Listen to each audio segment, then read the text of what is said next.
ओम शांति। 14 दिसंबर 1983 की अव्यक्त वाणी में अव्यक्त बाप दादा ने बताया है, प्रभु परिवार सर्वश्रेष्ठ परिवार।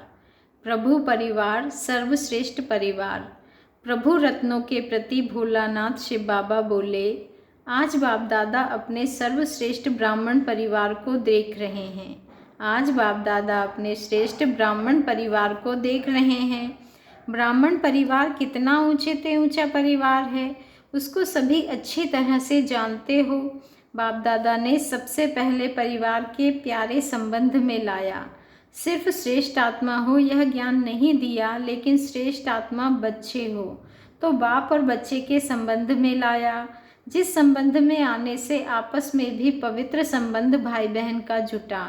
जहाँ बाप दादा भाई बहन का संबंध जुटा तो क्या हो गया? प्रभु परिवार। कभी स्वप्न में भी ऐसे भाग्य को सोचा था कि साकार रूप से डायरेक्ट प्रभु परिवार में बारिश बन वर्षे के अधिकारी बनेंगे। बारिश बनना सबसे श्रेष्ठ से श्रेष्ठ भाग्य है। कभी सोचा था कि स्वयं बाप हम बच्चों के लिए हमारे समान साकार रूपधारी बन बाप और वर्षे का व सर्व संबंधों का अनुभव कराएंगे, साकार रूप में प्रभु पालना लेंगे। यह कभी संकल्प में भी नहीं था, लेकिन अभी अनुभव कर रहे हो ना। यह सब अनुभव करने का भाग्य तब प्राप्त हुआ जब प्रभु परिवार के बने। तो कितने ऊंचे परिवार के अधिकारी बच्चे बने, कितनी पवित्र पालना में पल रहे हो, कैसे अलौकिक प्राप्तियों के झूले में झूल रहे हो। यह सब अनुभव करते हो ना। परिवार बदल गया, युग बदल गया, धर्म कर्म सब बदल गया। युग परिवर्तन होने से दुख के संसार से सुखों के संसार में आ गए। साधारण आत्मा से पुरुषोत्तम बन गए। 63 जन्म कीचड़ में रहे और अभी कीचड़ में कमल बन गए। प्रभु परिवार में आना अर्थात जन्म जन्मांतर के लिए तकदीर की लकीर श्रेष्ठ बन जाना।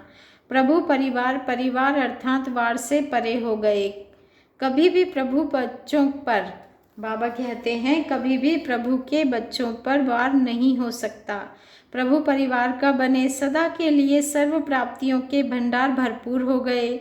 ऐसे मास्टर सर्वशक्तिमान बन गए जो प्रकृति भी आप बच्चों की दासी बन सेवा करेगी। प्रकृति आप प्रभु परिवार को श्रेष्ठ समझ आपके ऊपर जन्म जन्मांतर के लिए चवर पंखा झुलाती रहेगी। श्रेष्ठ आत्माओं के स्वागत में, रिगार्ड में चवर झुलाते हैं ना। प्रकृति सदा काल के लिए रिगार्ड देती रहेगी।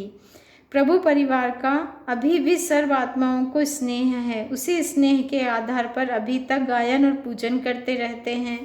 प्रभु परिवार के चरित्रों का अभी भी कितना बड़ा यादगार शास्त्र भागवत प्यार से सुनते और सुनाते रहते हैं। प्रभु परिवार का शिक्षक और गॉडली स्टूडेंट लाइफ का परिवार पढ़ाई का यादगार शास्त्र गीता कितने पवित्रता से विधि पूर्वक सुनते और सुनाते हैं। प्रभु परिवार का यादगार आकाश में भी सूर्य चंद्रमा लकी सितारों के रूप में मनाते और पूजते रहते हैं। प्रभु परिवार बाप के दिल तख्त नशीन बनते। ऐसा तख्त सिवाय प्रभु परिवार के और किसको भी प्राप्त नहीं हो सकता है। बाबा कहते हैं, प्रभु परिवार की यही विशेषता है। जितने भी बच्चे हैं सब बच्चे तख्त नशीन बनते हैं, और कोई भी राज्य परिवार में सब बच्चे तख्त नशीन नहीं होते हैं, लेकिन प्रभु के बच्चे सब अधिकारी हैं। इतना श्रेष्ठ और बड़ा तख्त सारे कल्प में देखा है जिसमें सभी समा जाएं। प्रभु परिवार ऐसा परिवार है जो सभी स्वराज्य अधिकारी होते, सभी को राजा बना देता। जन्म लेते ही स्वराज्य का तिलक बाप दादा सभी बच्चों को देते हैं। प्रजा तिलक नहीं देते, राज्य तिलक देते हैं। महिमा भी राज्य तिलक की है ना। राज्य तिलक दिवस विशेष मनाया जाता है। बाबा कहते हैं, आप सबने अपना राज्य तिलक दिवस मनाया है या भी मनाना है? मना लिया है ना। खुशी की निशानी, भाग्य की निशानी, संकट दूर होने की निशानी तिलक होता है। जब कोई किसी कार्य पर जाते हैं, कार्य सफल रहे उसके लिए परिवार वाले तिलक लगाकर भेजते हैं। आप सबको तो तिलक लगा हुआ है ना। तिलकधारी, तख्तधारी, विश्व कल्याण के ताजधारी बन गए हो ना। भविष्य का ताज और तिलक इसी जन्म के प्राप्ति की प्रारब्ध है। विशेष प्राप्ति का समय व प्राप्तियों की खान प्राप्त होने का समय अभी है। अभी नहीं तो भविष्य प्रारब्ध भी नहीं। इसी जीवन का गायन है। वरदाता के बच्चों को अप्राप्त नहीं कोई वस्तु। भविष्य में फिर भी एक अप्राप्ति तो होगी ना, बाप का मिलन तो नहीं होगा ना।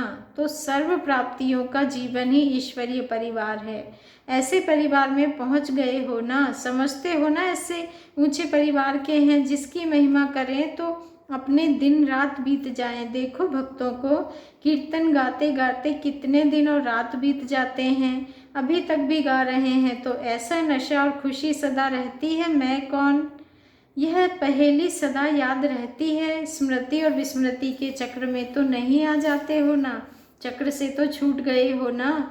स्वदर्शन चक्रधारी बनना अर्थात अनेक हद के चक्करों से छूट जाना, ऐसे बन गए हो ना।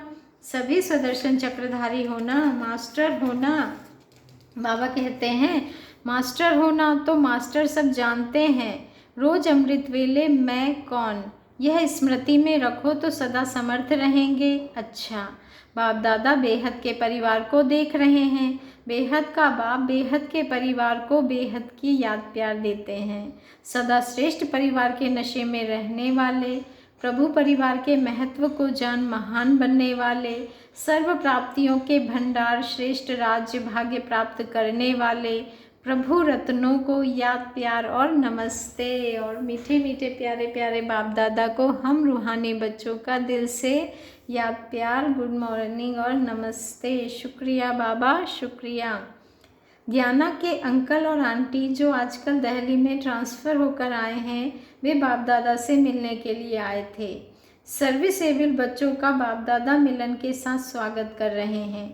जितना पल पल याद करते आए हो उसके रिटर्न में बाप दादा नयनों की पलकों में समाये हुए बच्चों का स्वागत कर रहे हैं।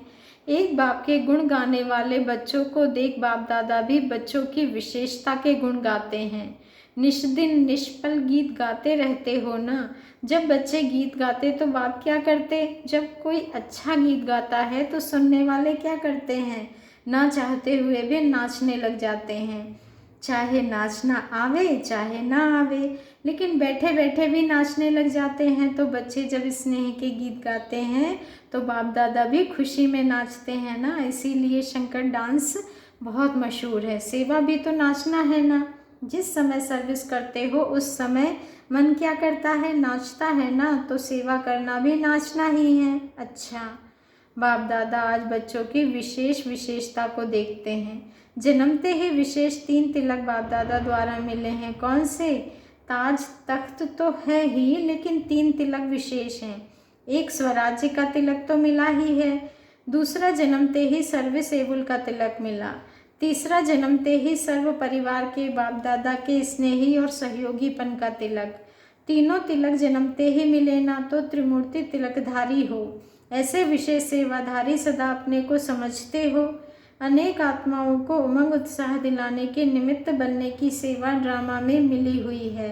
अच्छा, जितना बच्चे बाप को याद करते हैं उतना बाप भी तो याद करते हैं। सबसे ज़्यादा अखंड अविनाशी बाप की याद है। बच्चे और कार्य में भी बिजी हो जाते हैं, लेकिन बाप का तो काम ही यह है। अमृत वेले से लेकर सबको जगाने का काम शुरू करते हैं। चाहे कितने बच्चों को जगाना पड़ता है और फिर देश विदेश में एक स्थान पर ही नहीं है, फिर भी बच्चे पूछते सारा दिन क्या करते।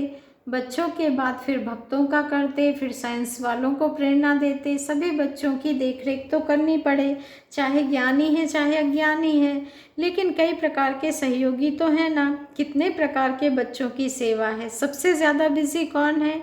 सिर्फ अंतर यह है शरीर का बंधन नहीं है। अभी कुछ टाइम तो आप सब भी बाप समान बनेंगे ही, मूल वतन में रहेंगे, यह भी आशा सभी की पूरी होगी। अच्छा, मधुबन निवासियों के साथ बाप दादा की मुलाकात। मधुबन निवासियों की महिमा तो जानते ही हो। जो मधुबन की महिमा है वही मधुबन निवासियों की महिमा है। हर पल समीप साकार में रहना, इससे बड़ा भाग्य और क्या हो सकता है। दर पर बैठे हो, घर में बैठे हो, दिल पर बैठे हो। मधुबन निवासियों को मेहनत करने की आवश्यकता नहीं, योग लगाने की आवश्यकता है। क्या? योग लगा हुआ ही रहता है, लगे हुए को लगाने की आवश्यकता नहीं।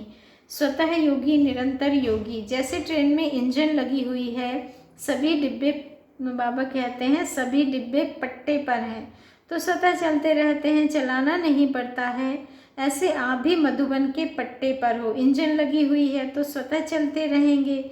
मधुबन निवासी अर्थात माया जीत, माया आने की कोशिश करेगी, लेकिन जो बाप की कशिश में रहते हैं वह सदा माया जीत रहेंगे। माया की कशिश दूर से ही समाप्त हो जाएगी। सेवा तो सभी बहुत अच्छी करते हैं, सेवा के लिए एक एग्जाम्पल हो। कोई कहाँ भी चारों ओर सेवा में थोड़ी भी नीचे ऊपर करते हैं तो सभी मधुबन वालों का ही दृष्टांत देते हैं।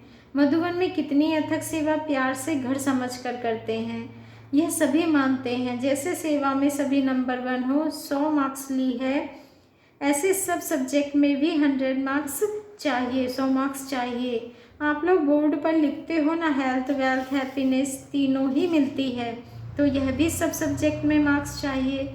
सबसे ज़्यादा सुनते मधुबन वाले हैं। पहला ताज़ा माल तो मधुबन वाले खाते हैं, दूसरे तो एक टर्न में एक बारी विशेष ब्रह्मा भोजन खाते। आप तो रोज़ खाते, सूक्ष्म भोजन, स्थूल भोजन सब गर्म ताज़ा मिलता है। अच्छा, नई तैयारी क्या कर रहे हो? घर को तो अच्छा प्यार से सजा रहे हो।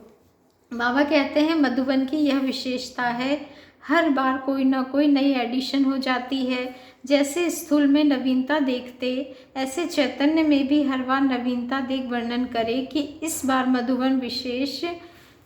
विशेष मधुबन में इस प्राप्ति की लहर देखी। भिन्न भिन्न लहरें हैं ना, कभी विशेष आनंद की लहर हो, कभी प्यार की लहर, कभी ज्ञान की विशेषताओं की, हर एक को यही लहर दिखाई दे। जैसे सागर की लहरों में बाबा कहते हैं, जैसे सागर की लहरों में कोई जाता तो लहराना ही पड़ता, नहीं तो डूब जाएगा।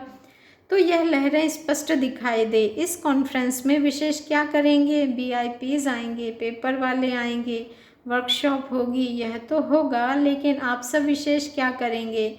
जैसे स्थूल दिलवाड़ा है, उसकी विशेषता क्या है? हर एक कमरे की डिज़ाइन अलग अलग वैरायटी है, हर कमरे की अपनी अपनी विशेषता है, इसलिए यह मंदिर सब मंदिरों से न्यारा है। मूर्तियाँ तो औरों में भी होती हैं, बाबा कहते हैं मूर्तियाँ तो औरों में भी होती है मंदिरों में, लेकिन इस मंदिर में जहाँ जाओ वहाँ विशेष कारीगरी है। ऐसे चैतन्य दिलवाड़ा मंदिर में भी हम मूर्तियों की विशेषता अपनी अपनी दिखाई दे। जिसको देखे उसकी एक दो से आगे विशेष विशेषता दिखाई दे। जैसे कहाँ कहते कमाल है बनाने वाले की, ऐसे यहाँ एक एक की विशेषता की कमाल वर्णन करे।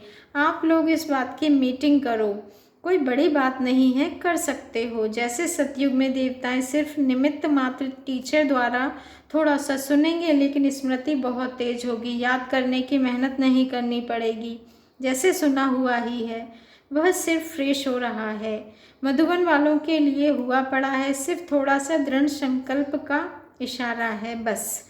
संकल्प भी बहुत, बाबा कहते हैं संकल्प भी बहुत अच्छे अच्छे करते हो, लेकिन उसमें दृढ़ता को बार बार अंडरलाइन करो। अच्छा, सेवाधारियों से मुलाकात। जो सेवा करता वह मेवा खाता, मेवा खाने वाले सदा तंदुरुस्त रहते, सूखा मेवा खाने वाले नहीं, ताज़ा मेवा खाने वाले। सेवाधारी सौभाग्य अधिकारी, कितना बड़ा भाग्य है। यादगार चित्रों के पास जाकर भक्त लोग सेवा करते हैं, उस सेवा को महापुण्य समझते हैं। और आप कहाँ सेवा करते हो? चैतन्य महातीर्थ पर। वे सिर्फ तीर्थों पर जाकर चक्कर लगाते आते तो भी महान आत्मा गाए जाते, आप तो महान तीर्थ पर सेवा कर महान भाग्यशाली बन गए। सेवा में तत्पर रहने वाले के पास माया आ नहीं सकती। सेवाधारी माना मन से भी सेवाधारी, तन से भी सेवा में बिजी रहने वाले। तन के साथ साथ मन भी बिजी रहे तो माया नहीं आएगी। तन से स्थूल सेवा करो और मन से वातावरण वायुमंडल को शक्तिशाली बनाने की सेवा करो। डबल सेवा करो, सिंगल नहीं डबल। जो डबल सेवाधारी होगा उसको प्राप्ति भी इतनी होगी, मन का भी लाभ, तन का भी लाभ, धन तो अकीचार अथाह मिलना ही है। इस समय भी सच्चे सेवाधारी कभी भूखे नहीं रह सकते, 2 रोटी जरूर मिलेगी। तो सभी ने सेवा की लॉटरी में अपना नंबर ले लिया। जहाँ भी जाओ, जब भी जाओ, यह खुशी सदा साथ रहे, क्योंकि बाप तो सदा साथ है। खुशी में नाचते गाते सेवा का पाठ बजाते चलो। अच्छा, प्रश्न है, संगम युग की कौन सी विशेषता है जो सारे कल्प में नहीं हो सकती? उत्तर है, संगम युग पर ही हर एक को मेरा बाबा कहने का अधिकार है। एक को ही सब मेरा बाबा कहते हैं। मेरा कहना अर्थात अधिकारी बनना। संगम पर ही हर एक को एक बाप से मेरेपन का अनुभव होता है। जहाँ मेरा बाबा कहा वहाँ वर्षे के अधिकारी बन गए। सब कुछ मेरा हुआ, हद का मेरा नहीं, बेहद का मेरा। तो बेहद के मेरेपन की खुशी में रहो। अगला प्रश्न है, समीप आत्मा की मुख्य निशानी क्या होगी? उत्तर है, समीप आत्माएं सदा बाप के समान हर संकल्प, हर बोल और हर कर्म करने वाली। जो समीप होंगे वह समान भी अवश्य होंगे। दूर वाली आत्माएं थोड़ी अंजलि लेने वाली होंगी, समीप वाली आत्माएं पूरा अधिकार लेने वाली होंगी। तो जो बाप के संकल्प बोल वह आपके, इसको कहा जाता है समीप। अच्छा, ओम शांति। शुक्रिया बाबा, शुक्रिया।